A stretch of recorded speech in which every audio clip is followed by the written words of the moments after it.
Hello, c'est Gilles Pénaud ici, accoucheur de souffle et de voix, créateur de la méthode Ouvrir la voix, ouvrir l'oreille et de la formation en ligne Pax plongé au cœur du souffle et de la voix. Je vous retrouve pour cette vidéo que je vous ai annoncée dans la précédente, dans laquelle je vous ai démontré l'importance de l'oreille et de l'écoute dans de tellement nombreux domaines de notre vie. Il faut dire que le son est partout, le son est absolument partout, évidemment.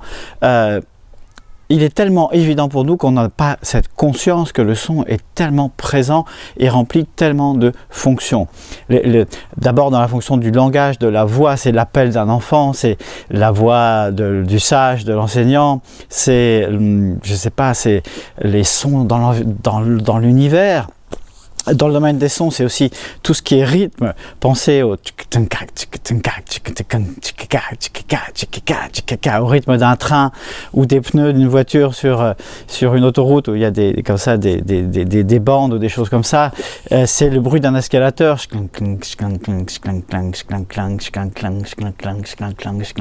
C'est tellement de choses, tellement tout le temps pour nous. Le galop d'un cheval. Le bruit d'une valise à roulettes sur le trottoir. Enfin, le son non seulement nous envahit souvent parce qu'il est bien souvent trop présent, on est extrêmement pollué, mais il nous renseigne en permanence sur ce qui se passe autour de nous, sur l'univers dans lequel nous vivons. Voilà, le son c'est la vie, c'est ce que disait Alfred Tomatis et je ne peux que le rejoindre sur ce plan-là. C'est aussi l'accès à un monde subtil. C'est l'accès à devenir à devenir réellement humain. Vous savez que dans les traditions amérindiennes, par exemple, on ne naît pas humain, on le devient en travaillant la connaissance de soi, en se reliant à la nature, en se reliant aux choses vraies de la vie, pas aux choses factices, comme l'électronique, toutes ces choses-là, mais en se reliant à la nature et à l'essence même de qui nous sommes. Et le son, c'est affaire de résonance avant tout. Et tout dans cette vie, dans cette planète, dans notre galaxie est résonance des particules élémentaires aux galaxies. Aujourd'hui, l'astrophysique, la physique quantique, tout nous parle, tout nous dit que l'être humain est au cœur de cette immense résonance. Et donc, s'intéresser au son, c'est se reconnecter c'est sortir un peu aussi de notre petit monde étriqué, c'est nous reconnecter à l'univers, à la galaxie, à des choses qui sont tellement plus larges que notre petite conscience étriquée d'occidentaux vivant aujourd'hui ici en France. Donc ouvrir l'oreille, c'est ouvrir des portes, d'accord? C'est se replonger dans un monde de conscience et de connaissance. Alors, pourquoi j'ai enregistré cette vidéo précédente et celle-là, c'est que je vais ouvrir là aujourd'hui les portes de mon séminaire Ouvrir l'oreille que je donne uniquement 2 fois par an. Là, je l'ai avancé un petit peu dans l'année parce que fin janvier, c'est la semaine du son. Et on m'a demandé d'intervenir et de créer ce séminaire, de le donner dans ce cadre-là. Donc, c'est une belle opportunité, donc je la saisis. Donc, ce séminaire dure 2 jours. Il est une occasion unique de travailler sur cette écoute, se rapprocher de soi. Bon, ce travail, je l'ai donné, je l'ai transmis pendant 8 années à l'université de Tours dans le cadre du CFMI. Je l'ai fait dans les chorales missionnées par ce qu'on appelle les missions voix, ces organismes qui sont financés donc par le ministère de la Culture conjointement et par les régions, pardon. Et donc je suis intervenu dans les chorales, j'ai fait travailler les chorales sur cet aspect-là des choses. J'ai donné ce séminaire aussi très régulièrement pendant 5 ans au Centre Zen, au Centre Européen du Zen, qui a été créé par Maître Deshimaru, l'apporteur et le dynamisateur du Zen en Europe. Et donc j'ai enseigné à des moines et à des nonnes. Et aujourd'hui, je continue à le transmettre aujourd'hui en libéral. Mais avant ça, bon, nous devons réveiller notre oreille. Nous sommes feignants, nous sommes endormis, nous avons perdu cette curiosité, cet intérêt pour le monde qui nous entoure, pour la vie, nous devons aller refaire des connexions, refaire travailler tout ça. Et ça passe par quoi? Alors je vous avais dit que je vous parlerai aujourd'hui des harmoniques. Donc qu'est-ce que sont les harmoniques? Je pense que certains d'entre vous ont déjà une petite idée de ce que c'est. D'abord, replaçons un peu ça dans le contexte du chant, de la voix, qui est un axe qui m'intéresse particulièrement, mais pas seulement, vous l'avez compris. Bon, tout le monde connaît le chant diphonique. Le chant diphonique, c'est des chants, souvent des peuplades d'Asie centrale. Bon, les Tibétains utilisent aussi, les Mongoliens, les Tuvas, certains peuples d'Afrique, les chamans d'Asie centrale utilisent ces sons-là, à des fins soit thérapeutiques, soit à des fins juste de communication entre les valets, les bergers, et à des fins artistiques également. Alors certains disent que ce chant diphonique, c'est la capacité de produire 2 sons en même temps. Or, non, c'est faux. Il n'y a qu'un son, mais ce son est diffracté. Ça veut dire quoi? Ça veut dire que comme aujourd'hui c'est pas le jour, mais aujourd'hui comme l'arc-en-ciel nous permet de distinguer par le prisme de l'humidité contenue dans l'air de la pluie, comme l'arc-en-ciel nous permet de distinguer les couleurs comprises, emprisonnées, faisant partie de la lumière blanche, eh bien par un certain prisme on peut entendre une diffraction du son, c'est-à-dire on peut entendre, il faut bien comprendre que le son, nous avons perdu l'habitude d'écouter. Donc le son nous apparaît comme quelque chose d'unique. Hein, on s'intéresse beaucoup à la fondamentale, c'est-à-dire au socle du son. Si je fais ce son, donc on s'intéresse à cette comme une boîte fermée qui représente ce son. Or, ce son est bien plus riche que ça. Il est constitué d'une myriade d'autres sons qui se superposent à celui-là, qui viennent résonner à l'intérieur et se superposer. Représentez-vous un thermomètre, vous voyez le thermomètre. En bas, il y a une petite boule rouge ou de mercure, mais je crois que ça ne s'utilise plus trop, le mercure. Et puis vous avez la tige du thermomètre avec des gradations. Eh bien, si vous faites cette représentation-là, vous avez en bas, le son fondamental, la petite boule d'alcool ou de mercure, en bas. Et puis si vous tendez l'oreille, si vous éduquez votre oreille, vous allez entendre toute une superposition de sons qui sont situés au-dessus de ce son fondamental qu'on appelle les harmoniques. Et bien ces harmoniques, la perception de ces harmoniques va nous permettre de rétablir des autoroutes, de réparer notre audition et de percevoir de plus en plus de choses, de plus en plus de richesses et bien évidemment de développer notre voix.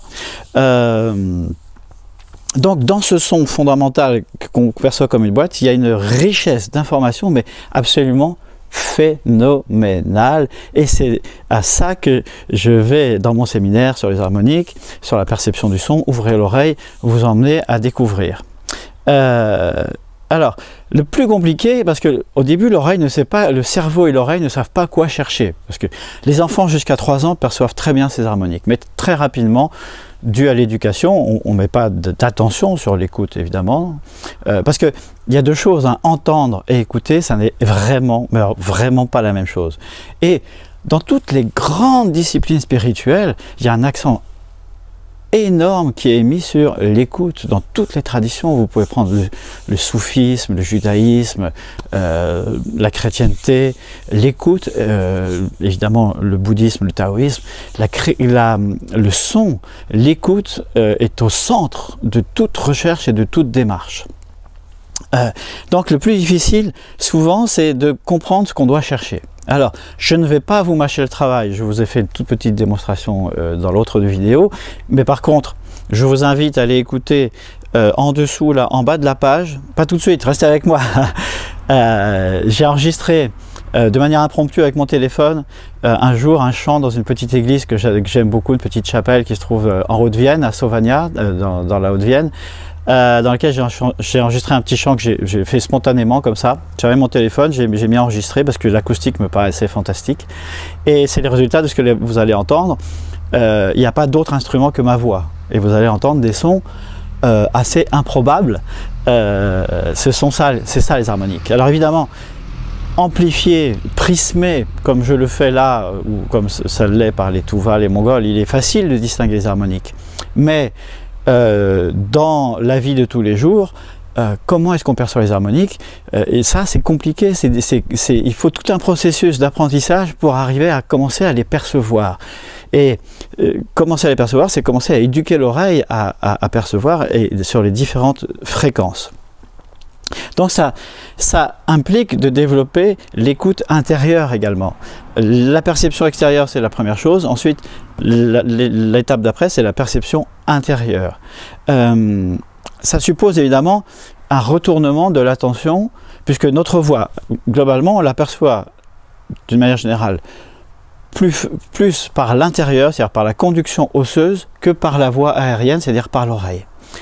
Donc ça demande, commencer à entendre les harmoniques, ça demande un retournement d'attention qui est très intéressant, parce que il faut faire une bascule complète, c'est-à-dire retourner notre attention, retourner notre vision de l'extérieur vers l'intérieur, c'est-à-dire ce qui rentre à l'intérieur. Et c'est pour ça que c'est si intéressant. Donc il faut réouvrir les canaux de perception et développer une sorte d'écoute kinesthésique. Parce que oui, on entend avec son oreille, mais on entend aussi avec son corps. On peut développer une écoute kinesthésique. D'ailleurs, je vais vous dire un secret, pour tous les gens qui chantent en musique actuelle avec des micros amplifiés, ou qui chantent dans des chorales où on s'entend très mal, ou le chanteur d'opéra qui est noyé dans une grande scène avec des partenaires qui sont souvent à plusieurs mètres de lui, tous ces gens-là ne s'en sortent que parce qu'ils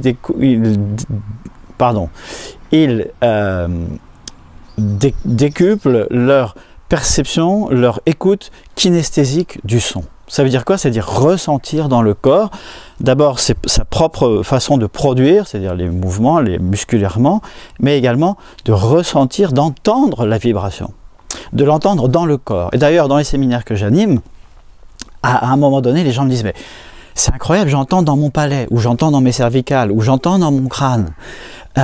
Et ça, c'est un moment extraordinaire, c'est un moment absolument magique, parce que là, il se passe quelque chose de déterminant. Donc, vous pouvez, bon, si vous reprenez un peu mon idée du thermomètre avec sa boule, et puis son échelle au-dessus, son échelle graduée, ce sont les harmoniques. Donc ce que fait un chanteur, par exemple un chanteur Tuva, ou un chanteur mongolien, c'est que il va laisser entendre le fondamental, et puis il va donner un coup de projecteur sur un endroit particulier, sur une gradation particulière, et ça va être la deuxième voix, l'espèce de deuxième voix qu'on entend. D'accord? Et ça, c'est la technique de base. Bon.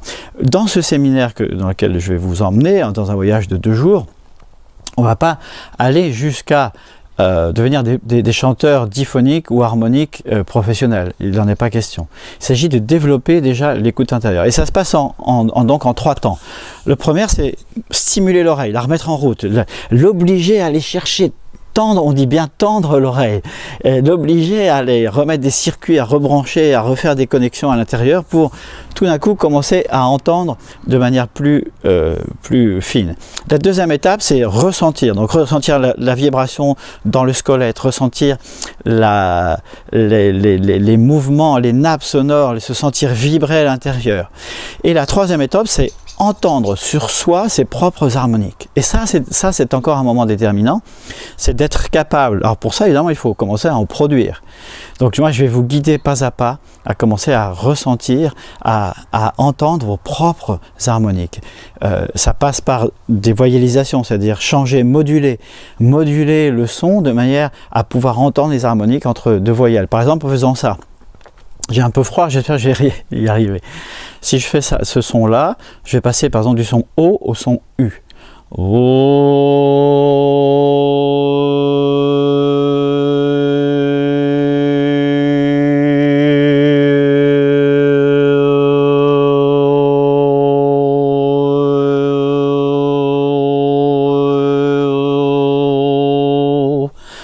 J'espère qu'on entendra avec le micro cette variation, et là on commence à percevoir très subtilement des changements, des modulations et les harmoniques qui se produisent. Donc je vais vous guider de manière très fine au travers tout ce processus, de manière à ce que vous deveniez de plus en plus clair dans votre perception. Et puis il y aura aussi dans ce séminaire évidemment des grands moments aussi d'improvisation, parce qu'il y a 3 choses dans les harmoniques. Il y a votre propre son, il y a la bulle sonore créée évidemment par le groupe qui va chanter. Et puis la troisième chose, c'est la résonance du lieu. Alors là, ce séminaire a lieu dans une petite chapelle qui s'appelle la chapelle Notre-Dame des Anges, qui est absolument magnifique, en plus qui est habitée par Sainte Thérèse de Lisieux, qui nous accompagne pendant tout le week-end. Et il se passe des choses absolument magiques dans cet espace-là. Voilà, donc ce séminaire, il aura lieu, je vois plus grand-chose là. Le séminaire aura lieu les... qu'est-ce que j'ai fait de la date? Il me semble que c'est le 24 et 25, mais c'est marqué dans la page en bas. Les 24 et 25 janvier, donc c'est un samedi et un dimanche. Si vous inscrivez au séminaire, là, dans les quelques jours qui viennent, vous allez réaliser une économie de 50 € sur le prix de base. Le prix de base étant de 180... Attendez, je ne me trompe pas. Le prix de base étant donc de 397 €. Pendant quelques jours, vous pouvez vous inscrire pour 347 € seulement. Si vous réglez comptant, sinon vous pouvez régler en 5 mensualités de 79 €. Et avec ça, vous recevrez à la fin du séminaire votre méthode de travail pour travailler en autonomie, continuer à développer votre ressenti et votre écoute. Et puis vous bénéficiez aussi de ma garantie satisfait ou remboursé. Ça veut dire quoi? Ça veut dire que à l'issue de la première journée, si ce travail ne vous convient pas, si vous n'avez rien reçu, si vous n'êtes pas satisfait, eh bien on se quitte bons amis, je vous rembourse intégralement vos frais d'inscription et on se dit à la prochaine fois ou pas du tout. Voilà, c'est assez simple, juste à me dire que ça ne vous convient pas. Les bénéfices que vous pouvez attendre de ce travail, eh bien, ils sont absolument nombreux. D'abord, bon, là récemment, j'ai fait ce travail d'écoute avec une élève et le cours d'après, le cours souffle-voix d'après, sa voix s'est métamorphosée. Elle a eu un moment de totale stupeur qui l'a rendue un petit peu nerveuse et puis très rapidement, elle s'est habituée à cette nouvelle voix. Mais c'était stupéfiant, surprenant. Donc vous pouvez vous attendre à une modification très rapide de votre voix, de la façon de votre timbre, puisque quand on travaille sur l'écoute, quand on rétablit la capacité d'oreille à percevoir certaines fréquences, et bien ces fréquences se retrouvent à nouveau dans la voix. Et ce qui vient évidemment modifier de manière très importante le timbre. Les problèmes de passage, vous avez souvent les problèmes de passage de la voix haute à la voix aiguë, de la voix basse à la voix aiguë. Souvent, on constate une nette amélioration. Un approfondissement du souffle, ce travail est extrêmement propice à revenir à l'intérieur, trouver son souffle. Faire passer votre message, être entendu, écouter, c'est un travail qui a un impact fort sur la communication, sur la capacité à dire, à partager, à se faire entendre, à enfin s'exprimer. L'impact sur les émotions. Ce travail apporte aussi une très grande relaxation dans un premier temps, mais qui s'accompagne d'une très grande vigilance. Donc vous êtes plus présent et plus détendu. L'ouverture aux autres, j'en ai déjà parlé, et puis également avec le relâchement du souffle, avec la détente du souffle, eh bien, un gain très important dans la confiance en soi, sur la capacité à aller de l'avant, à prendre des décisions, à avancer dans la vie. Voilà, si vous avez envie de se faire ce voyage avec moi, ne perdez pas de temps, le nombre de places n'est pas illimité. Si vous voulez aussi économiser 50 € sur vos frais d'inscription, descendez sur cette page en bas, écoutez le petit extrait de chant harmonique parce que ça va vous donner une idée de ce qu'on va, à quoi on va aboutir dans l'improvisation finale du dimanche soir, qui est un moment de waouh, de grand émerveillement. Écoutez ces petites vidéos, descendez plus bas, cliquez sur les boutons, règlement, en 5 fois règlement comptant, remplissez le petit formulaire, réglez par chèque ou par PayPal avec votre carte bancaire. Je précise que pour un règlement comptant, vous pouvez utiliser votre carte bancaire. Pour un règlement en 5 fois, vous devez créer un compte PayPal. Ou nous envoyer 5 chèques à l'adresse qui sera indiquée sur la page. Voilà, c'était Gilles Pénaud. Je suis toujours ravi de passer ces moments avec vous. J'espère que ce sujet vous passionne et que vous avez maintenant une idée de ce que vous pouvez attendre de cette rencontre, de ces 2 jours de fête du son. Je vous remercie de m'avoir écouté. Prenez soin de vous. Je vous dis à très bientôt. Bye bye.